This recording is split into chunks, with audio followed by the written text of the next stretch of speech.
ٹھیک، بہت شکریہ آپ کا ڈاکٹر صاحب اپنا وقت دینے کے لیے. اور ڈیفینیٹلی ہم لوگ یہ پاکستان جو ہے وہ ریسرچ پوائنٹ آف ویو سے ماشاءاللہ بہت آگے بڑھتا چلا جا رہا ہے. چاہے ہم کس حساب سے بھی دیکھیں کہ اس وقت جو سچویشن ہے پاکستان میں، جب ہم لوگ کہتے ہیں کہ ہمیں آگے بڑھنا ہے، ملک کو ترقی کی طرف لے کر جانا ہے، تو ہمارے ہاں بہت سارے شعبوں میں جو ہے وہ ترقی کا سفر جاری و ساری. اور ہمارے جو ڈاکٹرز حضرات ہیں یا پر ہمارے جو ایمرجنگ سائنٹسٹ ہیں وہ بھی اس بارے میں بہت زیادہ کام کریں. اور اسی سلسلے میں ایک پروگرام بھی ہم نے ریکارڈ کیا، انشاءاللہ آنے والے دنوں میں ہم اس کو جو ہے وہ آپ کے سامنے رکھیں گے بھی کہ یہ معاملات جو ہے وہ کس طرح سے آگے بڑھ رہے ہیں، پاکستان کی ترقی کا سفر کس طرح سے جاری و ساری ہے. بالکل ٹھیک ہے، آگے بڑھتے ہیں. ایک اور اہم خبر آ رہی ہے وہ آپ سے شیئر کرتے ہیں. ڈی آئی جی آپریشنز کی طرف سے ایک بیان جاری کیا گیا، وہ آپ سے شیئر کر رہے ہیں. پولیس کی جانب سے پی ٹی آئی ایکٹیوسٹ کے خلاف کریک ڈاؤن کیا گیا. ڈی آئی جی آپریشنز نے کہا ہے پولیس نے ریڈ 112 سی ماڈل ٹاؤن کیا. ریڈ شرپسند عناصر کے خلاف پولیس کی جانب سے کیا گیا. ساجد نامی پی ٹی آئی ایکٹیوسٹ کے گھر کی چھت سے فائر کیا گیا. ڈی آئی جی آپریشنز نے کہا ہے فائر کمال احمد کی چھاتی میں لگا، کوشش کے باوجود وہ جانبر نہ ہو سکا. ڈی آئی جی آپریشنز نے کہا ہے کہ قانون کو ہاتھ میں لینے والوں کے خلاف کارروائی کر رہے ہیں اور فائر کرنے والے کی گرفتاری کے لیے ریڈ کیا گیا ہے. ڈی آئی جی آپریشنز کی طرف سے یہ اہم بیان جو ہے وہ دیا گیا ہے. یہ اہم خبر ہے جو آپ سے ہم شیئر کر رہے ہیں. بالکل، یہ اہم بیان ہم آپ کے ساتھ اس لیے شیئر کریں کیونکہ رات کے ہم نے دیکھا ہے کہ لاہور میں، لاہور کی حدود میں، سیالکوٹ میں اور بہت سارے دیگر شہروں میں پی ٹی آئی کے جو ورکرز ہیں جو کہ اس وقت پروپیگنڈا کریٹ کر رہے ہیں اور انتشار جو ہے وہ پھیلانے کی کوشش کر رہے ہیں. رات کے بہت سی قانونی کارروائیاں عمل میں لائی گئی ہیں جس کے سلسلے میں یہ بھی کارروائی جو ہے اس کی ایک کڑی تصور کی جاتی ہے. اور اس کے بارے میں آئی جی پنجاب کا جو کیا کہتے بیان ہے وہ بہت زیادہ ضرورت ہے. ایسے میں نہ صرف اس بیان کے حوالے سے بلکہ اس تمام تر معاملات میں رات کے جو معاملات منظر عام پر آئے ہیں اس پر وزیر داخلہ جناب رانا ثناء اللہ صاحب کا بھی ایک بیان منظر عام پر آتا ہے جس میں وہ کہتے ہیں کہ بے گناہ پولیس اہلکار کمال احمد کے سینے میں لگی گولی ثبوت ہے کہ عمران خان دہشت گرد ہے. جی ہاں، ایک پکچر ہے جو کہ اس وقت ٹویٹر پر، سوشل میڈیا پر، فیس بک پر بہت زیادہ وائرل ہے اور اس حوالے سے ہم دیکھ رہے ہیں کہ ابھی تک کوئی مذمتی بیان پی ٹی آئی کی طرف سے نہیں آیا ہے. تاہم کمال احمد کا قاتل عمران خان ہے یہ کہا گیا ہے اس وقت وزیر داخلہ رانا ثناء اللہ کی طرف سے. وہ کہتے ہیں کہ خونی مارچ ہوگا کہ اعلانات کرنے والوں سے ہم حساب لیں گے اور پولیس پر فائرنگ سے یہ بات ثابت ہو گئی ہے کہ یہ سیاسی گرمی نہیں ہے. مطلب یہ کہ اسے پولیٹیکل جو ایکٹیویٹی کہا جا رہا تھا اب معاملات جو ہیں وہ اس سے بہت آگے چلے گئے ہیں اور فائرنگ ثبوت یہ ہے کہ یہ پرامن مارچ چاہتے ہی نہیں تھے. تو اس وقت جیسے کہ میں نے پہلے بھی ہم نے پروگرام کی ابتدا میں کہا تھا کہ وفاقی دارالحکومت کی جو سیکیورٹی ہے وہ بھی اسی سلسلے میں مزید بڑھا دی گئی ہے اور اس کے بارے میں کہا گیا ہے کہ جو پولیس فورس ہے اس کی تعداد اب زیادہ کر دی گئی ہے. بالکل، لاہور میں فرض کی ادائیگی کے دوران پولیس پارٹی پر فائرنگ کا واقعہ جس کا ہم حوالہ دے رہے ہیں. وزیر اعلیٰ پنجاب کا شہید پولیس کانسٹیبل کی قربانی کو خراج عقیدت. حمزہ شہباز صاحب کی شہید کانسٹیبل کے لواحقین سے دلی ہمدردی اور اظہار تعزیت. وزیر اعلیٰ نے آئی جی پولیس سے رپورٹ بھی طلب کر لی اور فائرنگ کرنے والے ملزمان کو جلد قانون کی گرفت میں لایا جائے گا. وزیر اعلیٰ پنجاب حمزہ شہباز صاحب کی طرف سے یہ کہا گیا ہے. تو یہ اہم خبر تھی جو ہم آپ سے شیئر کر رہے تھے. ایک بریک کی طرف بڑھنا ہے. جب بریک سے واپس آئیں گے نیوز تو پھر ہمارے پاس کچھ اور موضوعات ہیں جو آپ کے ساتھ ہم شیئر کریں گے. Stay tune. صبح پاکستان.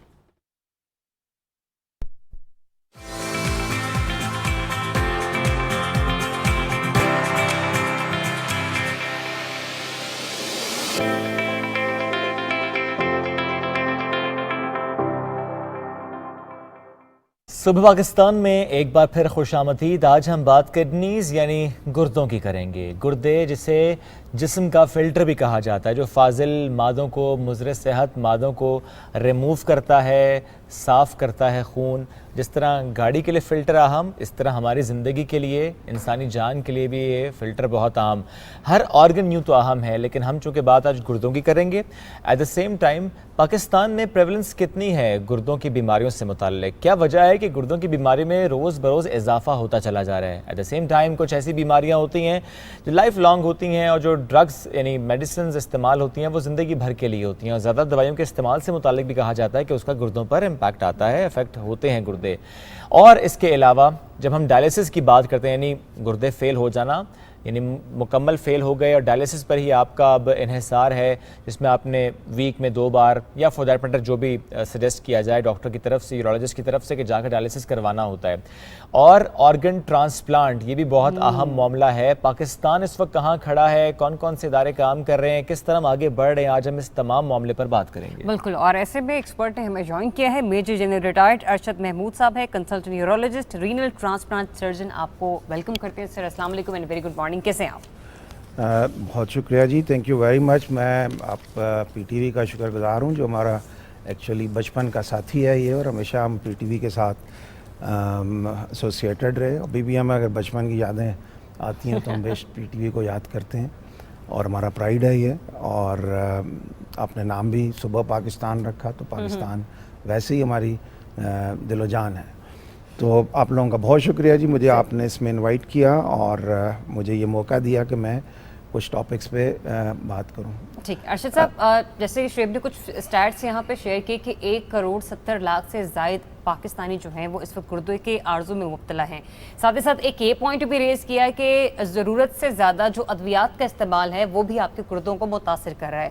کچھ معلومات دے سکتے ہیں کہ اب تک کے جو ہمارے ہاں گردوں کے پیشنٹس رپورٹ ہوئے ہیں اس میں کیا چیز ایسی ہے جو ٹریگر کرتی ہے اور گردوں کو افیکٹ کرتی ہے؟ جی اگر ہم بات کریں جو جس کو ہم اپنی لینگویج ہے، میں بہت سمپل ورڈز میں بات کروں گا آپ سے.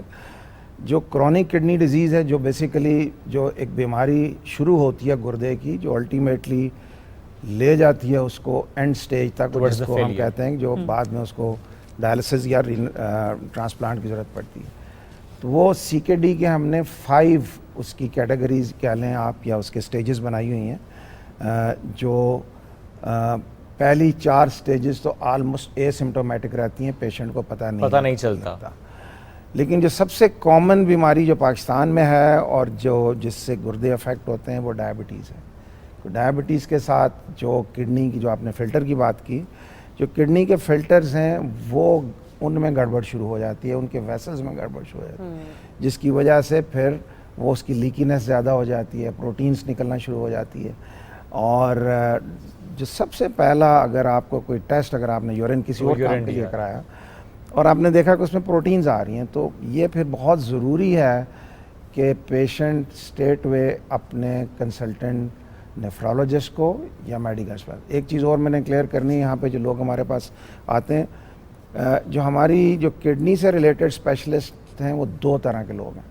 ایک یورولوجسٹ ہیں جو بیسیکلی سرجن ہے، جو اس نے سرجری کے ساتھ چیزوں کو ٹھیک کرنا ہے. ایک ہمارے ہوتے ہیں نیفرولوجسٹ. نیفرولوجسٹ از اے بیسیکلی فزیشین جو اسپیسیفکلی رینل فیلئر کو دیکھتا ہے، سی کے ڈی کو دیکھتا ہے، اور اس سے ساتھ ایسوسیٹڈ جو بیماریاں ان کو دیکھتا ہے، لائک ڈائبٹیز. اور جو اس کے بعد جو سیکنڈ کامن ڈیزیز ہے وہ ہائپر ٹینشن ہے، جو بلڈ پریشر ہے. اور اس کے ساتھ بھی پرابلم یہ ہے کہ اب شوگر اور بلڈ پریشر ویسے کچھ نہیں کرتی، but they affect the target organs. بے شک وہ آپ کا برین ہو، ہارٹ ہو، کڈنیز ہو، یہ ویسلز ہوں، یہ ساری چیزیں ان بیماریوں سے افیکٹ ہوتی ہیں. تو اس کا حل کیا ہے؟ کہ اس کا حل یہی ہے کہ اگر یہ چیزیں ڈیٹیکٹ ہوتی ہیں تو آپ at a higher risk of C K D ہیں یا کرونک کڈنی ڈیزیز میں ہیں. اور اگر آپ کی آپ جب آپ اپنے کنسلٹنٹ کے پاس جاتے ہیں اور وہ آپ کو ٹیسٹ کراتے ہیں اور اس میں اگر کوئی بھی ایویڈنس آتا ہے سی کے ڈی کا، تو دین اٹ از مینڈیٹری کہ ہر سال آپ کا سی کے ڈی کا اور پراپر نیفرولوجسٹ کے پاس آپ کی فالو اپ ہو، اور فالو اپ میں وہ آپ کا اسکریننگ کرے اور وہ آپ کا آگے تاکہ اس کو ٹائملی افیکٹ کرے. بائی دا وے اس میں ایک چیز بہت امپورٹنٹ ہے یاد رکھنے کی، کر رہے ہیں کہ جب ایک دفعہ چینج آ جاتی ہے دیٹ از irreversible ہے. بالکل صحیح بات. تو اس لیے اگر آپ کہیں کہ سی کے ڈی کا کوئی ٹریٹمنٹ ہے تو سی کے ڈی کا کوئی ٹریٹمنٹ نہیں. مینیج کریں گے آپ؟ جی اس کو مینیج کرنا ہے ہم نے، اور مینیج کرنے کا یہی طریقہ ہے کہ آپ کو پہلے پتہ ہو. یہ تو مین 2 بیماریاں میں نے آپ کو بتائیں. اس کے علاوہ فیملیل ہے، کئی دفعہ کئی فیملیز میں سی کے ڈی رن کر رہی ہوتی ہے. اچھا، جینیٹکس. اور اگر آپ کی فیملی میں اس طرح کی بات ہے تب بھی آپ کو ایک اس کے ساتھ آپ ایٹ رسک پہ آ جاتے ہیں، اس کے اندر آپ چلے جاتے ہیں اور جا کے اپنی اس کو کرتے ہیں. جو روزمرہ کی اس کے علاوہ کرونک گلومیرولائٹس ہیں، انفیکشن ہے، ریکرنٹ سٹونز ہیں. انفارچونیٹلی شاید لوگوں کو ایکسیس نہ ہونے کی وجہ سے، اویئرنیس نہ ہونے کی وجہ سے بہت سے لوگ کویکس کے پاس جاتے ہیں, کویک سے ٹریٹمنٹ لیتے رہتے ہیں. کویک کا کام جو ہے نا وہ کوئی سائنٹیفک بیسڈ نہیں ہوتا, اور جب وہ ہمارے پاس آتے ہیں تو انفارچونیٹلی ان کی ایک ایڈوانس اسٹیج کے اوپر چلے جاتے ہیں. سیکنڈ, جو آپ نے بڑی اچھی بات کی میڈیسنس کے بارے میں, دیر آر فیو میڈیسن, بلکہ کافی ساری میڈیسنس ہیں, جب آپ ان کو کافی لمبے عرصے تک لیتے ہیں تو ڈائریکٹلی افیکٹ کرتی ہیں کڈنیز کو. Patient can go into renal failure, especially وہ لوگ جن کا کرونک پینز ہوتی ہیں, جس میں بیک ایک ہے, ارتھرائٹس ہے, باقی چیزیں, اور یہ نارملی تھوڑی سی ایج زیادہ میں جا کے ہوتی ہیں, اور اس ٹائم پہ کڈنی کا ریزرو ویسے بھی اتنا اچھا نہیں ہوتا. تو اس وقت جو لوگ کنٹینیوسلی یہ میڈیسنز لے رہے ہوتے ہیں, the painkillers? جی پین کلرس, تو پین کلرس جو ہیں وہ بہت زیادہ افیکٹ کرتی ہیں کڈنیز کو. کیونکہ کچھ لوگ ڈیلی پین کلرز لیتے ہیں. بالکل ایسے ہی ہے. اور اگر اس کو اگر آپ کی آلریڈی کڈنی میں CKD موجود ہے تو وہ بہت بری طرح افیکٹ ہوتی ہیں. جو یہ ہمارے اسپیشلی نیسیڈز جو ہیں, جن کو ہم نان انفلیمیٹری جو ہماری میڈیسن, جس میں پونسٹون ہے, ڈائکلورین یا بروفین, جو اس فیملی کی جتنی بھی میڈیسنز ہیں وہ ساری کی ساری افیکٹ کرتی ہیں اس کو, اور کرونک اس سے لینے سے patient can go into renal failure. اس کے علاوہ جو آپ کنجینیٹل ڈیزیزیں کئی بچوں میں آتی ہیں یا فیمیلز ہیں, فیمیل چائلڈ کے اندر اگر ریکرنٹ UTI ہو جاتا ہے, انفیکشن بار بار ہو رہی ہے, تو مسٹ ہے کہ they should go to proper consultant. اور میں پیڈ اسپیشلسٹ کو بھی کہوں گا کہ ان کو آپ فردر انویسٹیگیٹ کریں for vesicoureteric reflux as well as neurogenic bladder, کیونکہ جو ریفلکس جو انفیکشن ہے وہ کڈنی کو بہت ڈیمیج کرتی ہے. یا بچوں کی بات کر رہا ہوں, اور یہ بچے جب اگر ریفلکس کو آپ ٹریٹ بھی کرتے ہیں ایک سٹیج پہ جا کے, اور اگر ان کا افیکٹ آلریڈی کڈنی پہ آیا, تو جو سکارنگ کڈنی میں آ جاتی ہے اس کی وجہ سے یہ بچے بہت ارلی ایج میں ہائپر ٹینشن کے پیشنٹ بن جاتے ہیں. اور جیسے میں نے شروع میں کہا کہ hyper tension is a naan risk factor which can lead to chronic kidney disease or ultimately progressing to the failure. Doctor صاحب, بہت سارے پیشنٹس ایسے بھی ہیں کہ جن کے بارے میں یہ سننے کو ملتا ہے کہ گردے میں پتھری ہو گئی, معلوم نہیں تھا, آپ کھانا بھی ٹھیک کھا رہے ہیں لیکن اس کے باوجود وہ کہتے ہیں, اور واقعی کچھ لوگ بہت اچھا ڈائٹ پلان لے رہے تو اس کے باوجود اسٹوننگز ہو جاتی ہیں, ایشوز ہوتے ہیں. وہ اس کو کس طریقے سے پروکیور کیا جاتا ہے, اور اس کا ٹریٹمنٹ کیا ہے, اور ڈائگنوز کرنے کا جو ایک طریقہ ہے کہ معلوم ہو جائے کہ واقعی یہی معاملہ ہے, کیونکہ بعض اوقات ٹیسٹوں پہ ٹیسٹ ہو رہے ہوتے ہیں لیکن پتہ نہیں چلتا. اس کو میں کلیئر کرتا ہوں. اصل میں جو سٹون پین وہی کرے گا جو obstruct کرے گا. Even your kidney is full of stones but they are not obstructive, تو آپ کو نہیں پتہ چلے گا. ٹھیک. آج کل جو تھوڑی سی ہمیں ایڈوانٹیج یہ ہے کہ ہم ذرا سی بھی کوئی چیز ہوتی ہے, آپ کسی بھی ڈاکٹر کے پاس جاتے ہیں تو وہ آپ کا الٹرا ساؤنڈ کرا دیتے ہیں, تو you detect incidentally that this patient is having a stone. اب جب تک اسٹون چھوٹا بھی ہے وہ آ کے نیچے اس کی نالی میں اسے obstruct نہیں کرے گا, تب تک درد نہیں, تب تک پین نہیں ہوگی, کیونکہ یہ اس کا میکنزم ہے کہ جب وہ obstruct ہوگا تو کڈنی سویل کرے گی تو اس میں سے ایک سبسٹینس ریلیز ہوتا ہے, پروسٹاگلینڈین E2, which is actually pain promoter centrally and peripherally. ٹھیک. تو اس کا وہ جب تک نہیں ہوگا تو اسٹون کئی دفعہ جب آپ کے پاس پہلی دفعہ آتے ہیں تو بہت بڑے ہو جاتے ہیں. اب آپ نے کہا ڈائگنوسس کیسے کرنی ہے. کئی دفعہ ایسا ہوتا ہے کہ اسٹون پڑا ہوا درد نہیں ہو رہا, لیکن آپ کو یونی ٹریکٹ انفیکشن ہو رہی ہے. آپ کو اگر ریکرنٹ یونی ٹریکٹ انفیکشن ہوتی ہے تو دس وارنٹس کہ آپ you go for investigation of your kidneys also, کہ کہاں سے یہ بار بار انفیکشن آ رہی ہے. تو اس میں جب آپ جاتے ہیں, اپنا الٹرا ساؤنڈ کراتے ہیں, باقی CT اسکین کراتے ہیں, جو بھی ریڈیو امیجنگ کے ٹیسٹ ہیں وہ کراتے ہیں, تو آپ کو پتہ لگ جاتا ہے کہ یہ اسٹون پڑا ہوا ہے. اب اس میں بڑے اسٹون میں بعد میں کہوں گا, جو چھوٹے اسٹونس ہیں, جو اس کی جو آپ نے بات کی کہ اس کا ٹریٹمنٹ کیا ہے.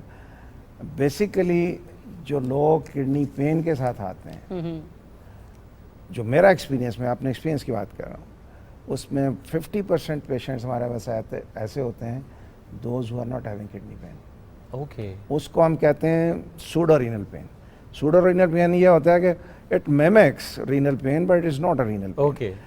آپ اس کو اس طرح سے دیکھ لیں, کیونکہ میں اپنے سننے والوں کے لیے کروں گا بات, کہ بیسیکلی ہمارے 5 جو ورٹیبراز ہیں یا مورے ہیں اسپائن کے, یہی وہ مورے ہیں جس میں ساری عمر ہم موو کرتے ہیں. بالکل. جو اس سے اوپر ہیں وہ ربس کے ساتھ بندھے ہوئے ہیں. یا ہمارے اسپائن میں زیادہ پین ہوتا ہے جو سروائکل اسپائن ہے اوپر جو گردن والی ہے, کیونکہ اس میں بھی موومنٹ زیادہ ہوتی ہے. لائک وائز جو پیلوس کے ساتھ ہیں وہ بھی بندھے ہوئے ہیں. تو یہ 5 جو ہمارے ورٹیبراز ہیں اس کے اوپر ہم اٹھتے ہیں, بیٹھتے ہیں, مڑتے ہیں, ساری عمر اسی پہ کرتے ہیں. تو جب آپ تھوڑی ایج میں آگے جاتے ہیں تو پین بھی اسی جگہ پہ ہوتا ہے زیادہ. اب جو یہ مورے ہیں اس میں جو نروز نکلتی ہیں, اس میں 3 نروز جو ہیں وہ کڈنی کے پیچھے سے گزر رہی ہوتی ہیں, اور اس کا پین بھی ایگزیکٹلی ایسا ہی ہوتا ہے جیسے کڈنی کا ہو, کہ جیسے کڈنی کا ہو. Right. But the only difference is that the pain which is pseudo renal pain because of nerves یا مسکولوسکیلٹل ہے, that is aggravated by your movement and posture. مطلب آپ پیشنٹ مجھے کہے گا کہ میں زیادہ بیٹھا رہتا ہوں مجھے درد ہو جاتا ہے, یا میں رات سوتا ہوں تو وہ کروٹ بدلتا ہوں یا بدلتی ہوں تو مجھے بہت درد ہوتی ہے, میں صبح اٹھتا ہوں تو مجھے بڑی اسٹفنیس ہی ہوتی ہے, چلنا بھی نہیں کرتا ہوں. تو ٹپیکل آف مسکولوسکیلٹل پین. صحیح. اچھا میں سن لیتا ہوں, وہ آپ کو آگے وہ کریں گے تو سم ٹائم دے فیل کہ یار شاید یہ میری بات وہ نہیں کر رہے, تو میں ان کو پھر کہتا ہوں اچھا آپ اپنا الٹرا ساؤنڈ کرا لیں, so that mentally they should be satisfied کہ ہاں جی یہ بات ٹھیک ہے. اچھا اس میں کئی دفعہ ایسا بھی ہو سکتا ہے کہ جب آپ اس پین کے ساتھ آپ کا ایک اسٹون پڑا ہے which is lying in somewhere which is not obstructive, تو مجھے ان کو پھر سمجھانا پڑتا ہے کہ یہ پین آپ کا اسٹون سے نہیں ہے, but pain is because of your back, you have got a stone but this is asymptomatic silent stone which is lying there. تو اس لیے جو ہمارے پاس جو دوسرے لوگ آتے ہیں جس میں کڈنی یا یوریٹرک obstruction سے پین آتی ہے, وہ normally they want to move and they want, اسے ہم ان کو جو ہماری میڈیکل ٹرم میں کہتے ہیں ٹاسنگ ان دا بیڈ, کہ پیشنٹ بیڈ میں بڑا اور ادھر ہو رہا ہے ادھر ہو رہا ہے, وہ کر رہا ہے, اس کا پین ٹھیک نہیں ہو رہا.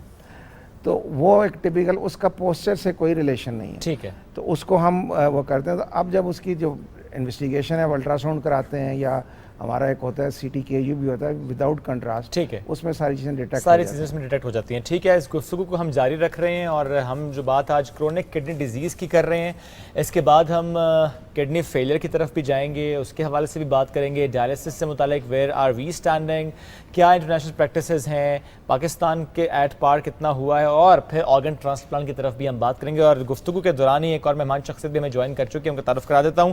ڈاکٹر نوید سرور صاحب, کنسلٹنٹ ٹرانسپلانٹ نیفرولوجسٹ ہیں. السلام علیکم, ویلکم ٹو دی شو سر, کیسے ہیں آپ؟ تھینک یو ویری مچ. لگتا ہے ٹریفک کی وجہ سے تھوڑی تاخیر ہوئی ہے, تقریباً 50 منٹس. اب آپ ان سے پریویلنس اور اس کے بارے میں پوچھ سکتے ہیں. بالکل ٹھیک ہے سر, ہم کچھ گفتگو کر پائے CKD سے متعلق, اور پریویلنس پہ بھی سر نے بھی جس طرح آپ کو کہا, تو پریویلنس پر بھی ایک کامنٹ, پھر ہم ذرا ٹرانسپلانٹ کی طرف بھی جائیں گے اور بات ڈائلسس پہ بھی کریں گے. ٹھیک ہے, تھینک یو ویری مچ. گردوں کی جو دائمی بیماری جس کو کرونک کڈنی ڈیزیز کہتے ہیں, WHO کے جو اعداد ہیں اس کے مطابق 85 کروڑ جو ہیں پوری دنیا میں ورلڈ وائڈ کڈنی کے پیشنٹس ہیں جن کو کسی نہ کسی شکل میں کڈنی کی کوئی نہ کوئی بیماری ہے, ڈائلسس, ٹرانسپلانٹ یا سٹونز کی. انٹرنیشنل پریولنس جو ہے ہر 10 میں سے ایک شخص جو ہے وہ گردے کی بیماری کا شکار ہے, لیکن پاکستان میں اس سے سچویشن کافی زیادہ خطرناک ہے. 5 میں سے 5 یا 6 مریضوں میں سے ایک مریض جو ہے وہ گردے کی دائمی کی بیماری میں مبتلا ہے. 1 in 6 کی ریشو جو ہے وہ پاکستان کے اعداد و شمارات جو ہے وہ ہے irrespective of any age. یس بالکل. تو یہ موسٹ یعنی کہ ایشین کنٹریز میں سب سے زیادہ پریویلنگ جو ڈیزیز ہے ڈائبٹیز کے بعد کرونک کڈنی ڈیزیز ہے. سر ویسے ایسا کیوں ہے ود رسپیکٹ ٹو پاکستان؟ کیا ہمارے انوائرمنٹل فیکٹرز ایسے ہیں یا ہماری جینز میں ایسا معاملہ ہے؟ ویل انوائرمنٹل فیکٹرز بھی نہیں, شاید جینز بھی نہیں, اس میں ڈائبٹیز, ہائپر ٹینشن, ان کا ان کنٹرول رہنا, گردوں کے مستند ڈاکٹروں کے پاس نہ جانا, سو ہماری میڈیکیشن ایسا بھی آیا سامنے کہ مطلب یعنی کہ ایک مطلب یعنی کہ بڑا ینگ لڑکا کافی ٹائم سے میڈیسن چل رہی ہیں, میڈیکیشن چل رہی ہے, یہ معلوم ہوتا تھا بیمار ہے, اچانک پھر ایک بار پتہ چلتا ہے ڈاکٹر بتاتے ہیں کہ 7-8 سال کے بعد جا کے ڈاکٹر یہ بتاتے ہیں آپ کا تو گردہ جو ہے نا وہ ایکسپائر ہو چکا ہے. تو یہ میڈیکیشن کا جو یہ سسٹم ہے یہ سمجھ نہیں آتی, مطلب یعنی کہ ایک بندہ بیمار ہے ایسے کیسے ہوتا ہے کہ ڈاکٹر تشخیص نہ کر پائے کہ اب جا کے آپ کا گردہ ایکسپائر اب تو آپ کو لینا ہی ہے. عام طور پہ جو گردوں کی دائمی امراض میں مبتلا جو لوگ ہوتے ہیں وہ بڑا لیٹ پریزنٹ کرتے ہیں, اینڈ اسٹیج رینل ڈیزیز میں پریزنٹ کرتے ہیں, جس میں انفارچونیٹلی ڈاکٹر کے پاس بھی آپشنس اویلیبل نہیں ہوتے. ٹھیک ہے. عام طور پہ جسم میں تھکاوٹ کا محسوس ہونا, خون کی کمی محسوس ہونا, یا خون کسی بھی وجہ سے کم ہو جانا, تھکن, کانسٹیپیشن, یہ ساری وہ علامات ہیں جو early stages of kidney disease میں آتے ہیں. یس, کانسٹیپیشن کا بار بار ہونا, اور اس کے لیے کسی بھی مستند ڈاکٹر کے پاس جو کہ نیفرولوجسٹ یا گردوں کے اسپیشلسٹ کے پاس آپ جائیں تو وہ اگر آپ کے بلڈ کے 2 ٹیسٹ, سمپل سے ٹیسٹ ہیں, اس میں اس کی بڑی بآسانی تشخیص ہو سکتی ہے. لیکن کیونکہ پیشنٹ پریزنٹ ہی 5th سٹیج میں کرتا ہے, جس میں جی ایف آر جو ہمارا ایک میئرمنٹ کا ایک سسٹم ہے جس میں وہ 15 سے کم ہو, تو انفارچونیٹلی اس ٹائم پہ کوئی ٹریٹمنٹ خاص قسم کی کڈنیز کو ریکور کرنے کے لیے آفر نہیں کی جا سکتی. ویسے اگر پہلی 4 سٹیجز میں آپ ڈاکٹر کو پریزنٹ ہو گئے تو کیا ریکوری کے چانسز ہیں, ریورسیبل ہوتا ہے اس وقت؟ 20 to 30% کیسز میں کازز ایسے ہیں جو ریورسیبل ہیں. باقی ساری ڈیزیزز جس طرح ڈائبٹیز اور ہائپر ٹینشن کی وجہ سے اگر کڈنی خراب ہو تو اس میں نیفرولوجسٹ کی کوشش یہ ہوتی ہے کہ جس چیز نے 3 سال میں خراب ہونا ہے اس کی پروگریشن کو ڈیلے کیا, ٹھیک ہے, تھوڑا ڈیلے کر دیں. سر اس سے جائے. پہلے ہم نے یہ بات بھی کی کہ ایک یورین ٹیسٹ, اب آپ نے چونکہ آ کے 2 بلڈ ٹیسٹ کی بات کی ہے, تو مجھے ذرا بتائے گا کہ چونکہ 1 in 6 ایک پیشنٹ پریزنٹ ہو رہا ہے تو پھر کیا معاملہ ہے, کون سا ٹیسٹ آپ ریکمینڈ کرتے ہیں کہ 1 ایئر کروا لینا چاہیے؟ اگر کوئی شخص ڈائبیٹک ہے یا ہائپر ٹینسو ہے, 40 ایئر سے ابو ہے, تو RFTs کا کڈنی فنکشن ٹیسٹ اور یوریناری کا ٹیسٹ اینولی کرا لینا چاہیے. ٹھیک ہے. اور اگر کوئی بھی ہیلدی پاپولیشن میں سے جنرل اسکریننگ اگر نہیں بھی کراتے تو ایوری 3 ایئر جو ہے RFT اور یوریناری جو ہے جنرل پاپولیشن کو کرا لینا چاہیے تاکہ کڈنی کی کوئی بھی ڈیزیز ہے تو ارلی رپورٹ ہو جائے گی, رپورٹ ہو جائے. اور خاص طور پہ مریض کو اگر ایسے سمٹمس آ رہے ہوں لائک پیشاب میں جھاگ آنا, صبح اٹھ کے چہرے یا آنکھوں کے ارد گرد سوجن آنا, اور سر پیر سوجنے کے حوالے سے بھی کہا جاتا ہے. بالکل, پیر سوجنا سب سے پہلے آنکھوں کے ارد گرد جو ہے جو پہلا سمٹم ہے جو نظر آئے گا وہ آنکھوں کے گرد سوجن ہے. سوجن ہے, پاؤں میں سوجن آ سکتی ہے, اور پیشاب میں جھاگ آنا بہت کامن علامت. سر اکثر لوگ ایسے ہوتے ہیں جن کو خارش ہونا, یہ بہت زیادہ ایشو ہوتا ہے, اور یہ بتائے گا جو یورک ایسڈ کے پیشنٹس ہیں ان وہ کس حد تک انہیں خطرہ ہے کہ انہیں گردوں کی بیماری مبتلا جو ہے اس میں ہو سکتا ہے؟ ان کنٹرول ہائپر یوریسیمیا یا یورک ایسڈ جو ہے اگر وہ 10 ملی گرام پر ڈیسی لیٹر سے بلڈ میں زیادہ رہتا ہے تو 5 to 10% پیشنٹس میں یہ کڈنیز کو پرمنٹلی ڈیمیج کر سکتا ہے, جس میں کڈنیز کے اندر یورک ایسڈ ایکومولیٹ ہونا شروع ہو جاتا ہے, اور یہ اٹ سیلف کاز ہے ڈائلسس کا. تو ہائپر یوریسیمیا کے لیے اب یورک ایسڈ کو کنٹرول کرنے کے لیے بڑی اچھی ڈرگس آ گئی ہیں, سمپل ونس ڈیلی پلس ہیں, اور اس کو کنٹرول کر کے آپ اس چیز کو کنٹرول کر سکتے ہیں دوائی لے کے, اور ڈائلسس سے بچ بھی سکتے ہیں یورک ایسڈ کے کیس میں. ٹھیک ہو گیا. اچھا, ایک چیز میں اس میں اپنے ایکسپیرینس سے ایڈ کرنے لگا ہوں جو میں نے اپنی فیملیز میں بھی دیکھا, ادروائز بھی اپنے پیشنٹ میں دیکھا کہ ایک پیشنٹ ڈائبیٹک ہے, انسولین ڈیپینڈنٹ ہے, اور اچانک وہ آپ کو آگے کہتا ہے کہ سر میری ڈائبٹیز بڑی انسولین بڑی کم لینی پڑتی ہے. تو میں اسے کہتا ہوں اپنے رینل فنکشن ٹیسٹ کراؤں. صحیح ہے. تو جب وہ رینل فنکشن ٹیسٹ کراتا ہے تو اوپر گئے ہوتے ہیں. اوکے. اس لیے کہ اب وہ کڈنی جو تھوڑی بہت انسولین باڈی میں اویلیبل ہے وہ میٹابلائز نہیں کر رہی, تو وہ is available in the body to control that. تو جن لوگوں میں ڈائبٹیز لانگ اسٹینڈنگ ہوتی ہے اور ایک سٹیج پہ جا کے وہ بہتر ہونی شروع ہو جاتی ہے تو ان کو بھی اپنے رینل فنکشن ٹیسٹ کرا لینے چاہیے. بالکل ٹھیک ہے. سر آپ تھوڑا سا ہم آتے ہیں ڈائلسس سے متعلق بھی. آپ نے کیا دیکھا ہمارے ہاں جو ڈائلسس کی پریکٹس ہے اس میں کیا کوتاہیاں ہو رہی ہیں, کیا غلطیاں ہو رہی ہیں؟ اس کی جو مجھے اپنے اس میں سمجھ آئی کہ ایک تو پرابلم بہت بڑا یہ ہے کہ سوسائٹی میں یا عام لوگوں میں, چاہے پڑھے لکھے لوگوں میں تو ہوگی لیکن عام لوگوں میں وہ اویئرنیس نہیں ہے. ٹھیک ہے. لوگوں کا خیال یہ ہے کہ میں ایک دفعہ ڈائلسس پہ جاؤں گا تو بس کے بعد ساری زندگی میں ڈائلسس کرانی پڑے گی, اور ٹو سم ایکسٹینٹ ہی از رائٹ, کیونکہ وہ ڈائلسس پہ جائے گا وہ ٹھیک ہو جاتا ہے, وہ جو وہ کھانا نہیں کھا رہا تھا, جو اس کی ایل ہیلتھ تھی, جو باقی تھی, وہ بہتر ہونا شروع ہوتا ہے, اٹھے کام کرنا شروع ہوتا ہے, تو پھر اس کو دوبارہ وہ کرانی پڑے گی کچھ دنوں میں. آپ اس کو اس طرح سے لیں ڈائلسس کے لیے کیا اس میں کہ آپ کی باڈی میں ایک اللہ نے کڈنی 2 جو رکھی ہیں وہ 24 اور آپ کا فلٹریشن کر رہی ہیں اور ویسٹ کو نکال رہی ہیں. اب ہونا تو یہ چاہیے کہ جب آپ رینل فیلئر میں خدا نخواستہ چلے گئے ہیں تو آپ کے ساتھ ایک مشین لگی ہو 24 اور جو ہر وقت آپ کی ڈائلسس کر رہی ہو, which is not possible, which is not feasible. تو اس میں پھر ہم کیا کرتے ہیں کہ ہم اس کی پہلے ڈائلسس انیشیلی 1.5 گھنٹہ 2 گھنٹے کر کے جب اسٹیبل ہو جاتا ہے تو پھر اس کو ہم مینٹیننس ڈائلسس پہ ڈالتے ہیں, which is minimum twice a week. Some time آپ کو 3 دفعہ بھی کرنی پڑتی ہے, پھر کئی دفعہ. تو وہ پیشنٹ کو ہمیں اس طرح سے وہ کرنا ہے. تو ہمارے لوگوں میں ایک مسکنسیپشن ہے کہ شاید ڈائلسس کا ڈائلسس کے اوپر اگر آپ پراپرلی کراتے ہیں, آپ انگلینڈ چلے جائیں گے, وہاں پیشنٹ دیکھیں گے وہ 20-20 سال 15-15 سال ڈائلسس پہ چل رہے ہیں. ہمارے اپنے کئی پیشنٹس ہیں جو 15-15 سال 20-20 سال سے ڈائلسس پہ چل رہے ہیں. لیکن اس کی جو پری ریکویزٹ یہ ہے کہ آپ نے ریگولر ڈائلسس پہ کرانی ہے, اپنے نیفرولوجسٹ کے ساتھ پورا کانٹیکٹ رکھنا ہے اور اس کے مطابق جو ٹیسٹ کرنے ہیں باقی کرنے ہیں, تب یہ کام چلے گا. Then you can live with that. لیکن ڈائلسس کا جو پرابلم یہ ہے کہ you are dependent on a machine, you are dependent on your family and in long term, کیونکہ اب صحت سہولت کارڈ سے کافی لوگوں کو فائدہ ہو گیا. لیکن اگر خود آپ کو ڈائلسس کرانا پڑے تو it's a very very costly affair. Okay sir, Pakistan میں اس وقت جو ڈائلسس چل رہے ہیں کیا کاسٹ آ رہی ہے, اور کیا ہم اس طرح کے کوئی اور انوینشنز کی طرف جا رہے ہیں یا جدید ٹیکنالوجی کی طرف جا رہے ہیں کہ لوگوں کا پیسہ بھی بچایا جا سکے اور بر وقت جو ہے وہ ان کی ڈائلسس بھی کمپلیٹ کیا جا سکے؟ میں ڈائلسس کی ایک تو ڈائلسس کی کاسٹ ہے جو ہاسپٹل کو یا اس سینٹر میں آپ پے کرتے ہیں جی, but we are not calculating cost جو اس کا جو جاب چلا گیا, جو ٹائم اس کا, جو اس کو 2 بندے گھر سے اٹھا کے لا رہے ہیں, ان کا جو جاب گیئر بہت ساری ہوئی. پھر ہمارا سوشل سیٹ اپ جو پاکستان کا ایکسلنٹ ہے, میں یہ نہیں کہہ رہا غلط ہے, کہ آپ کے پاس لوگ آپ کی تیمارداری کرنے بہت آتے ہیں. جی جی, everybody is coming to you, آپ کے پاس بیٹھے گا. آپ اگر کسی محلے میں رہ رہے ہیں, گاؤں میں رہ رہے ہیں, اب وہاں پہ ایک سوشل ہماری نارم ہے کہ آپ اس کو چائے تو پلانی پڑے. کچھ ایسے بھی ہوں گے جن کو آپ کھانا بھی کھلائیں گے. تو اگر آپ اس کو ٹوٹلی کاسٹ ساری آنے جانے پیٹرول ہر چیز کی کاسٹ کریں, میں ابھی کی کاسٹ شاید نوید مجھ سے بہتر بتائیں گے. میں نے یہ ایک دفعہ جب جونیئر تھا تو بہت عرصہ پہلے, آج سے 20 سال پہلے شاید, ایک میں نے کاسٹ نکالی تھی پر پیشنٹ پہ اراؤنڈ 80 to 90,000 روپیز اس زمانے میں لگتے تھے. ٹھیک ہے, اب کتنی فیملیز ہیں ہماری پاکستان کی جو 80-90,000. نہیں سر, نہیں واقعی.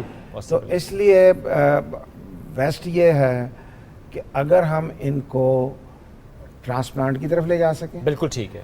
اور گورنمنٹ کا کام یہ ہو کہ ان کو میڈیسن سبسڈائز ریٹ پہ, کیونکہ انہوں نے ساری زندگی میڈیسن کھانی ہے. ٹھیک ہے. لیکن اس کی کاسٹ اتنی نہیں ہے اتنی ڈائلسس کی. بالکل ٹھیک ہے. And secondly the person with a successful renal transplant, وہ is a useful member of the society. He is not dependent on anybody. He is not dependent. He can marry. بالکل ہی ٹھیک. Can have children. یعنی زندگی میں سہولت آ جاتی ہے, نارمل اس کی لائف گزر سکتی ہے کسی بھی.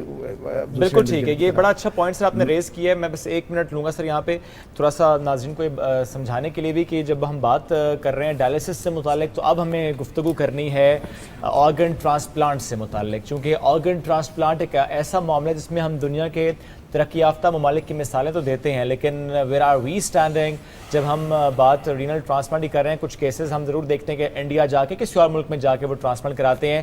ہم اتنا پیچھے کیوں ہیں, کہاں کہاں پہ کوتاہیاں ہو رہی ہیں؟ اس میں ایک معاملہ یہ بھی ہے کہ کہا جاتا ہے جی میرا تو آرگن میچ نہیں ہوا, میرا بلڈ گروپ میچ نہیں ہوا. یہ جو میچنگ کا کرائٹیریا, کیا اس میں پروگریس ہوئی ہے سر؟ اس پہ پلیز تھوڑی روشنی ڈالیے گا. جی دیکھیں, نیچرلی جب آپ ٹرانسپلانٹ کرتے ہیں تو آپ کو ایک ڈونر چاہیے جو کڈنی ڈونیٹ کرے گا. جو پاکستان کا جو ایکٹ ہے جو اسمبلی سے پاس ہوا ہے, that is human organ transplant authority ایک بنی ہے اس کے اوپر جو اس کو ریگولیٹ کرتی ہے. اس کے مطابق آپ جو فرسٹ پریورٹی ہے that is first degree relatives. ٹھیک ہے. فرسٹ ڈگری ریلیٹیوز کون ہیں؟ ماں باپ ہیں, بچے ہیں, بہن بھائی ہیں, یہ لوگ آپ کو دے سکتے ہیں. لیکن اگر اس میں اویلیبل نہیں ہے because of the medical reasons اور کسی اور, جو آپ نے پروو کرنی ہے in front of evaluation and ethical committee of that hospital as well as in front of ہوتا کی ایک اپنی کمیٹی اس کے سامنے بھی. ٹھیک. اگر اس میں نہیں ہے تو then they allow you to go for جس کو ہم کہتے ہیں نان کلوز ریلیٹیوز. ٹھیک. یا 2nd degree 3rd degree 4th degree, اس میں تو ابھی کافی ساری کیٹیگریز بنا دی ہیں. لیکن straight way going for unrelated transplant that is not permissible in our law. ٹھیک. اور دو اس کے کئی انٹرپریٹیشن چل رہی ہیں. اونلی جو مجھے ایک پتہ ہے جس میں if the patient is less than 40 years of age and اس کی جو مینٹیننس ہے وہ ڈائلسس پہ نہیں ہو پا رہی اور نیفرولوجسٹ یہ سوچتا ہے کہ نہیں یار اس کا بغیر ٹرانسپلانٹ کے چارہ نہیں ہے, ٹھیک. تو then they can allow unrelated donor جو کہ والنٹیرلی ڈونیٹ کرے گا. ٹھیک ہے. ٹھیک ہے, تو یہ اس کے اندر ہوا ہے. اب جو آپ نے بات کی کہ کیا اس میں کوئی وہ ہوئی ہے, دنیا میں ابھی کیا ہو رہا ہے کہ ہم ابھی تک وہی ٹرانسپلانٹ کرتے تھے جو کمپیٹیبل بلڈ گروپ سے, ٹھیک ہے, کہ جو آپ کو بلڈ ڈونیٹ کر سکتا ہے وہ کڈنی بھی ڈونیٹ کر سکتا ہے. But now we are moving towards incompatible blood groups. Okay. اور اس انکمپیٹیبل بلڈ گروپس میں آلریڈی یورپ میں اباؤٹ 30% ہو رہے ہیں. ٹھیک ہے. اور پاکستان میں ہم اپنے سینٹر میں انشاءاللہ اگلے نیکسٹ 2 ویکس میں ہم پہلا ماشاءاللہ, یہ تو بڑی اچھی بات ہے. تھوڑی سی کاسٹ بڑھ جائے گی, ٹھیک ہے, جس میں ہمیں کچھ امپورٹ کرنے فلٹرز اور وہ جس میں پہلے, لیکن بہرحال ایک سٹیپ ہے جو لے لیا گیا ہے, تو اس پر انشاءاللہ سر ہم ایک اور دن ضرور رکھیں گے تاکہ ہم جان پائیں آپ سے جس دن آپ یہ کر پائیں گے کہ ان کے ادارے میں یہ ہو اس میں ہم جو میں آپ کو سجیسٹ کروں گا کہ فیوچر میں جب آپ رکھیں تو اس میں آپ ہم ٹرانسپلانٹ ڈونیشن پہ صرف, بالکل سر, اس پر ہم اس پہ بات کریں گے. کیڈیویرک ہم ہی کیوں نہیں کر رہے, جبکہ دنیا ساری سعودی عرب سے لے کے انڈونیشیا تک, Iran, everybody is doing it, only Pakistan is not going to, اور ہمیں اس طرف قدم بڑھانے اور مل کر بڑھانے ہیں. سر تھینک یو ویری مچ, ساتھ موجود تھے آپ دونوں کا بہت شکریہ. چھوٹی سی بریک کی طرف بڑھیں گے, بریک سے واپس آئیں گے, ساتھ رہیے.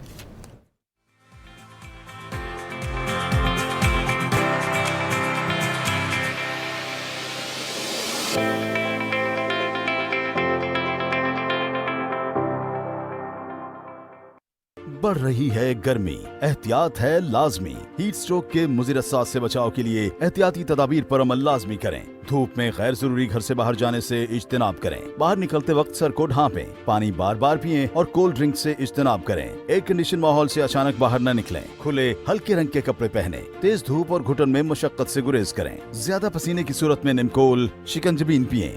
طبیعت زیادہ خراب ہونے کی صورت میں متاثرہ کو فوری ٹھنڈی جگہ پر لٹائیں اور پانی کی چھینٹیں ماریں یا پٹیاں کریں. طبیعت نہ بہتر ہونے کی صورت میں متاثرہ کو فوری قریبی ہسپتال منتقل کریں. حکومت پاکستان. کھیلوں کی دنیا اب آپ دیکھیں گے ایک نئے انداز میں. چاہے بات ہو کرکٹ کے بڑھتے جنون کی یا فٹ بال کی دنیا کے جوش کی, ہم لائے ہیں آپ کے لیے سب, تبصروں سے لے کر کھیل کے ابھرتے ہوئے ستاروں. کھیلوں میں خواتین کے جمتے ہوئے قدم.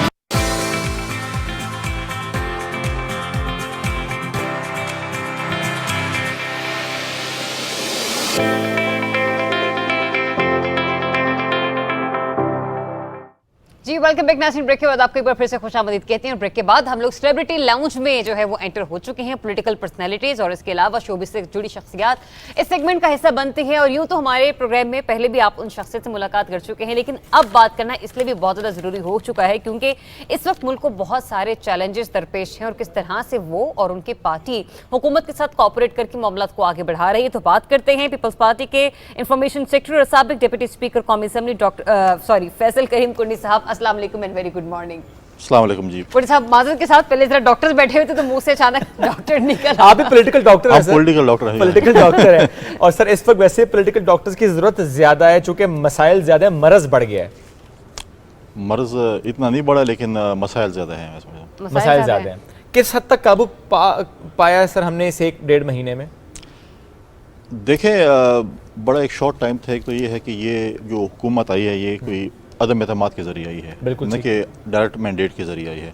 اور دوسری بات یہ ہے کہ اس حکومت کو ڈیلیور کرنا پڑے گا بڑے شارٹ ٹائم میں, کیونکہ پچھلے 3.5-4 سال جو حکومت رہی ہے اور ابھی جو یہ اتحادی حکومت آئی ہے, انہوں نے فرق پاکستان کی عوام کو دکھانا ہے کہ اس حکومت اور اس حکومت میں کیا فرق ہے.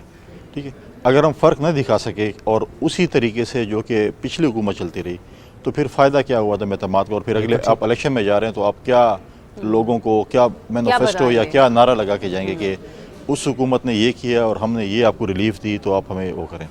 تو ایک بڑا ڈیفیکلٹ ٹاسک ہے, لیکن امپاسبل نہیں ہے, مشکل بھی نہیں ہے. ٹاسک اتنا ڈیفیکلٹ ہے کہ جو پچھلے 3 دن گزرے ہیں وہ صبح دوپہر شام کو پتہ ہے کس قسم کے بیانات سامنے آ رہے تھے, لیکن اب باقاعدہ طور پر جو متحدہ حکومت ہے, پہلے اپوزیشن تھی لیکن سب متحد ہو گئے کہ نہیں اب معاملات چلانے ہیں, ہر فیصلہ بڑھ چڑھ کر دیکھیں گے, معاملات کو کس طریقے سے آگے لے کے چلنا ہے. تو ٹھان نہیں ہے اب کہ چلنا ہی ہے آگے. دیکھیں پولیٹیکل لیڈر یا لیڈرشپ کا پتہ کرائسس میں پتہ چلتا ہے.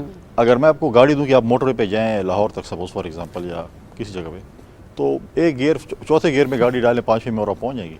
لیکن اگر آپ کو ایک بمپی روڈ ملے جس میں بہت سے مشکلات ہوں, کھڈے ہوں, یہ ہوں, تو آپ کی ڈرائیونگ ڈرائیور کا پتہ تب چلتا ہے. بات تو اب درست تو ہے. لیڈرشپ کا پتہ کرائسس میں پتہ چلتا ہے کہ کرائسس سے ملک کو کیسے نکالتے ہیں. اور مجھے یاد ہے میں جب ڈپٹی اسپیکر 2008 سے 13 تک کا ٹائم جو تھا, آپ نے بھی واچ کیا ہوگا, ہم روز دیکھتے تھے, رات کو سوتے تھے, کہتے ہیں حکومت تو صبح نہیں ہوگی اور صبح پھر ہو جاتی ہے. اور وہ ایک الائنس کی حکومت تھی, کچھ الائنس پی ایم ایل این ہمارے ساتھ پہلے الائنس میں تھی, چلی گئی, پھر ہمارے ساتھ رہی, مطلب مختلف پولیٹیکل پارٹیز الائنس میں رہے اور گئے. تو یہ چیزیں پاکستان میں اصل میں انفارچونیٹ یہ ہے. ابھی آپ دیکھیں کہ ریسنٹلی ابھی جو ہے لانگ مارچ اپوزیشن جماعتوں نے اناؤنس کیا ہوا, ٹھیک, کل الیکشن ہو جاتا ہے, چلو ان کے کہنے پہ الیکشن ہو جاتے ہیں, ان کو حکومت بھی مل جاتی ہے, کل کی اپوزیشن جماعت پھر لانگ مارچ کرتی ہے, پھر الیکشن ہوگا. دیکھیے اب طریقہ یہ ہے, انہوں نے استعفے دیے ہیں, قبول نہیں ہوئے, آئے پارلیمنٹ میں, بڑی بالکل ٹھیک بات, بہت ہی کم میجورٹی ہے. جمہوری طریقے اگر آپ کے پاس ہم سے کوئی اتحادی خفا ہوتا ہے, آپ کے پاس آتا ہے, آپ عدم اعتماد کر لیں اور آپ آ جائیں حکومت میں. لیکن یہ نہیں ہے کہ میں سڑک پہ بیٹھ جاؤں, کل الیکشن میں ہارتا ہوں, میں سڑک پہ بیٹھتا ہوں کہ جی میں یہ روش غلط ہے کہ اقتدار ملے گا تو ٹھیک ہے, ورنہ سڑکوں پر. دیکھیں آپ کرٹیسائز کریں, حکومت کی پالیسیز کرٹیسائز کریں, حکومت کو جو ہے وہ مطلب ہے کہ الیکشن اگلا 1.5 سال کے اندر الیکشن ہونے, حکومت اور اتحادی جماعتوں نے اناؤنس کرنا ہے کہ کب الیکشن ہونا ہے. میرا پارٹی کا پوائنٹ آف ویو یہ ہے, اور اتحادی جماعتوں کو بھی ہم نے راضی کیا کہ ہم پہلے اصلاحات کریں. ہم ایسے اصلاحات کریں کہ کل جو الیکشن ہے, انفارچونیٹ ہر الیکشن میں اپوزیشن جماعت کہتی ہے کہ دھاندلی ہوئی, ہم ایک ایسا وہ لے کے آئیں, اصلاحات لے کے آئیں تاکہ کل اپوزیشن کی جماعت جو کل بھارتی ہے جو بھی ہے وہ یہ نہ کہہ کے الیکشن میں دھاندلی ہوئی. بالکل ٹھیک ہے. سر جب ہم بات کر رہے ہیں متحدہ حکومت کی, ایسے میں کیا اس وقت تمام جماعتیں ایٹ دس پوائنٹ بھی اور فرام ڈے 1 1.5 مہینے سے ایک پیج پر ہیں کہ ہمیں حکومت کرنی اور مدت پوری کرنی ہے پارلیمنٹ کی, یا کہ کسی ایک جماعت کا یہ موقف ہے کہ نہیں let's go into the elections? دیکھیں 10-11 جماعتیں, ہر پارٹی کا اپنا ایک موقف بھی ہوتا ہے. پاکستان پیپلز پارٹی کا جو ہو, ہمارا یہ موقف پہلے دن سے رہا ہے کہ ہم اصلاحات کریں. چیئرمین بلاول بھٹو زرداری صاحب نے سپریم کورٹ میں ججز کے سامنے کھڑے ہو کے کہا تھا کہ ہم چاہتے ہیں عدم اعتماد کے بعد اصلاحات ہوں اور اس کے بعد انتخابات ہوں. اصلاحات کا بل کل اسمبلی میں پیش ہو چکا ہے. ہم آپ کے توسط سے اپوزیشن سے بھی کہیں گے کہ آپ بھی ہیں, اپنا ان پٹ دیں. آپ کو جو آپ کے پوائنٹس اچھے ہوں گے, حکومت ڈیفینیٹلی اس کو ڈالے گی, آپ اپنا ان پٹ دیں, آئیں پارلیمنٹ میں, اور اس کے بعد جب اصلاحات ہو جائیں تو آپ بیٹھیں ہمارے ساتھ. ہم الیکشن شاید آپ کے اس کے مطابق ہم شاید 1.5 سال بعد نہ کریں, ہم سال بعد کرا لیں, یا اس سے مطلب یہ چانس ہے. اگر آپ بیٹھیں گے, اگر آپ نہیں بیٹھیں گے اور آپ کہیں گے نہیں ہم سڑک پہ بیٹھے اور الیکشن کریں, تو یہ تو حل نہیں ہے کہ سڑک پہ. دیکھیں ہم نے بھی ایک لانگ مارچ کیا تھا, اور ہم نے لانگ مارچ پیپلز پارٹی نے کراچی سے لے کے اسلام آباد تک یہ 10 دن کا لانگ مارچ تھا, اور ہم نے راستے میں کہا تھا کہ آپ استعفیٰ دیں, الیکشن اناؤنس کریں, یا پھر ہم عدم اعتماد کے ذریعے آپ کو ہٹائیں گے. ہم نے ایک جمہوری طریقہ آپشن دی تھی, ہم نے جمہوری طریقہ اپنایا تھا. اگر ان کو الیکشن چاہیے تو اس وقت بھی کر لیں. بالکل. لیکن سب سے امپورٹنٹ چیز, آپ نے لانگ مارچ کون سے دن اناؤنس کیے؟ جس دن ہمارے یاسین ملک صاحب کے انڈیا کی عدالت میں ایک ہیئرنگ ہو رہی ہے جس پہ ہمیں خدشہ ہے کہ سزا ملنے ہے ان کو. اس دن ہمیں چاہیے کہ ہم اس پہ فوکس کریں. آپ میڈیا کو فوکس کرنا چاہتے ہیں لانگ مارچ میں, تو یہ چیزیں آپ کر لیں بعد میں. لیکن یہ چیز ان کی وائف نے بھی میں غالباً یہ ریکویسٹ کی ہے کہ اس چیز کو 1-2 دن آگے کر دیا جائے, کیونکہ بہت ہی امپورٹنٹ ہمارے لیے یاسین ملک صاحب بڑے امپورٹنٹ پرسنالٹی ہیں کشمیر کاز کے لیے. تو ان کے بھی جو ہے وہ 25 تاریخ کو ان کی بھی ہیئرنگ ہے انڈیا کی عدالت میں, اور ہمیں خدشہ ہے کہ ان کو شاید سزا دے دی جائے, عمر قید یا پھانسی کی سزا دے دی جائے, جو کہ ہم سمجھتے ہیں کہ ہمیں اس پہ فوکس کرنا چاہیے, نہ کہ آپ حکومت کو انگیج کریں گے یا آپ لانگ مارچ میں جو ہے انگیج رہیں. ٹھیک ہے, اس وقت ایک بریکنگ نیوز آ رہی ہے, وہ آپ سے شیئر کرتے ہیں, براہ راست لیے چلتے ہیں. شکر گزار ہیں چیئرمین سینٹ کے کہ انہوں نے تمام شور شرابے اور دباؤ کے باوجود اس دن رول معطل نہ کیا اور معاملے کو سٹینڈنگ کمیٹی میں بھیجا. ہمارے محترم سینیٹر تاج حیدر صاحب chairman parliamentary affair standing committee موجود ہیں. سینٹ سٹینڈنگ کمیٹی نے سر پورے جوش, عقل, جذبے, محنت کے ساتھ ہر چیز کا جائزہ لیا, کیونکہ جوش ادھر سے آتا تھا, پھر انہیں ٹھنڈا کرتے تھے تاج حیدر صاحب, پھر انہیں لاجک سے مناتے تھے. تقریباً 80% معاملات پہ اتفاق رائے قائم ہو گیا اور متفقہ طور پہ طے ہوا کہ اسے پاس کیا جائے گا. ماسوائے وہ 2 چیزیں جن پہ سوئی اٹکی ہوئی تھی, میں کہوں گا اس وقت کے وزیر اعظم کی, کہ ای وی ایمز اور انٹرنیٹ ووٹنگ فار اوورسیز. ہم نے کبھی نہیں کہا کہ اوورسیز کو ووٹ کا حق نہ دے. ہم کہتے ہیں سپریم کورٹ کے فیصلے کی روشنی میں جو طریقہ کار وضع کیا گیا تھا وہ کرے. یہی سینٹ کی سٹینڈنگ کمیٹی کی رپورٹ تھی. بدقسمتی سے وہ رپورٹ انڈر دا کارپیٹ ہی رہی. اس کے بعد جو جوائنٹ سیشن میں ہوا وہ سب کے سامنے ہے. ہم نے صرف اس معاملے کو بہتری کی طرف لے جانے کے لیے یہ کوشش کی ہے اور میں یہ امید رکھتا ہوں کہ ہاؤس اس کی اجازت دے گا. بہت شکریہ. سینٹ کا اجلاس اس وقت جاری ہے اور ہمارا پروگرام بھی جاری ہے اور فیصل کریم کنڈی صاحب سے ہم اس پہ گفتگو کر رہے ہیں. سر لانگ مارچ اس سے متعلق حکومت کی حکمت عملی کیا ہے؟ چونکہ کہا جا رہا ہے کہ نہیں روکا نہیں جا رہا, آپ آئیں بیٹھیں, کوئی حکمت عملی طے ہو گئی ہے اس حوالے سے؟ دیکھیں ڈیفینیٹلی حکومت اس پہ اپنی اتحادی جماعتوں کے ساتھ اور بیٹھ کے بات چیت کر رہی ہے. ہم نے بھی لانگ مارچ کیا تھا لیکن ہمارا ایک پوائنٹ آف ویو یہ تھا پاکستان پیپلز پارٹی کا کہ ہمیں ڈی چوک پہ جلسہ کیا یہ ہم دھرنا نہیں دیں گے. ہم آئے, ہم نے جلسہ کیا اور ہم ڈسپرس ہوئے. حالانکہ ہم 10 دن ٹریول کر کے آئے, کراچی سے آئے, ہم نے جلسہ کیا. لیکن جو پارٹیاں دھرنا دینے جا رہی تھی ان کو انہوں نے کشمیر ہائی وے پہ ایک اسپاٹ دیا تھا جہاں پہ سر. تو اگر اب دیکھتے ہیں کہ اگر یہ دھرنا ان کا پروگرام ہے زیادہ تھا, میری اپنی ذاتی تجویز ہے, مجھے نہیں پتا حکومت کیا ڈیسائیڈ کرے گی. تو ان کے پاس جیسے ان کی حکومت میں تھا کہ جی آپ آ جائیں پریڈ گراؤنڈ میں بیٹھ جائیں یا آپ جو اتوار بازار کے ساتھ کشمیر ہائی وے شاید وہ اسپاٹ ان کو دیں.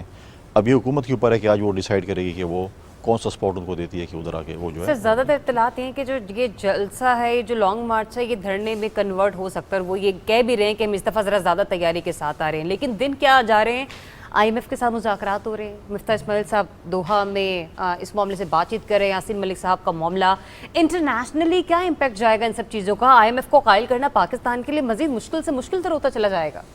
دیکھیں پہلے تو ملک ہمیں بڑی مشکلات میں ملا, جو چیز ہمیں ملی. اب ہم ان والا رونا نہیں روتے کہ ہمیں ورثے میں ملی اور 30 سال میں ملک تباہ کر دیا. انہوں نے تباہ برباد معیشت ہمیں دی, لیکن ہم اس کو ہمیں ٹھیک کرنا ہے. ہم یہ نہیں کہہ رہے کہ جی ہمیں 10 سال چاہیے اور ہم یہ کریں گے, ہم نے ٹھیک کرنا ہے. اور دوسرا جو میں نے پہلے کہا تھا کشمیر کا جو ہمارا ایشو ہے بہت امپورٹنٹ ایشو ہے, اس کے اوپر بڑے کوشچن مارکس ہیں ماضی کی حکومت کے 4 سال کے دوران. آج تک پی ٹی اے کا ڈیلیگیشن یاسین ملک کے گھر نہیں گیا ان سے ہمدردی کے لیے. یہ نہیں ہوتا کہ ہر پارٹی کا ڈیلیگیشن گیا ہے, میں خود اپنی پارٹی کا ڈیلیگیشن کو لیڈ کر گیا ہوں. اس سے یہ نہیں ہوتا کہ آپ کوئی ان کا کوئی یاسین ملک سے واپس آ جائے, لیکن ایک میسج آپ دنیا کو دے رہے ہیں کہ پاکستان کی تمام سیاسی جماعتیں اکراس دی بورڈ اس ایشو پہ ہم اکٹھے ہیں. یہ چیزیں جو ہیں یہ آج کی اپوزیشن کو یہ سمجھنا پڑے گا کہ یہ دیکھیں, جیسے میں نے کل کہا کہ کل آپ میڈیا پہ کیا کور کریں گے, لانگ مارچ کور کریں گے کہ آپ یاسین ملک کا جو ایشو کور کریں گے.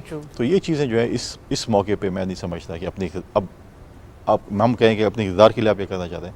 آپ آئیں, آپ کا جمہوری حق ہے, آپ جلسہ کریں. میں نے ہمیشہ ٹی وی پروگرام میں کہا آپ دن میں 2 جلسے کریں, ایک صبح کریں ایک شام کریں.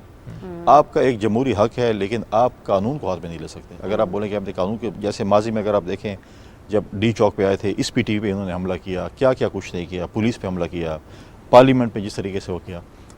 آئے حکومت ان کو اگر جگہ دیتی ہے تقریریں کریں, جتنی کر سکتے کریں. لیکن اگر جو پازیٹیو کی طرف جا سکتا معاملہ, کیونکہ رات گئے ایک کانسٹیبل کی ہلاکت کا معاملہ ہے, ابھی کچھ دیر پہلے ہم نے اسے رپورٹ بھی کیا اور رانا ثناء اللہ صاحب کا بیان بھی اس پر منظر عام پر آیا. تو آپ کو لگ رہا ہے کہ معاملہ خراب ہو سکتے ہیں؟ خدا نہ کرے کہ ایسا ہو. پولیٹیکل پارٹی کو ایک ذمہ وارانہ پارٹی کا رول ادا کرنا چاہیے. آپ اگر آج اقتدار میں نہیں ہیں تو باقی جماعتیں بھی کل اقتدار میں نہیں تھیں. آپ پرفارم کریں, آپ اچھا کریں. اگر آپ نے پرفارم کیا ہوگا, الیکشن آگے آ رہے, لوگ آپ کو ووٹ دیں گے. بالکل. لیکن یہ نہیں ہے کہ آپ کہیں کہ نہیں ہمیں اقتدار ہی ہوگا تو ہم ٹھیک ہوں گے, ادروائز ہم یہ چیز. دیکھیں لانگ مارچ تو ہم نے بھی کراچی سے اسلام آباد تک 10 دن کا لانگ مارچ کیا تھا.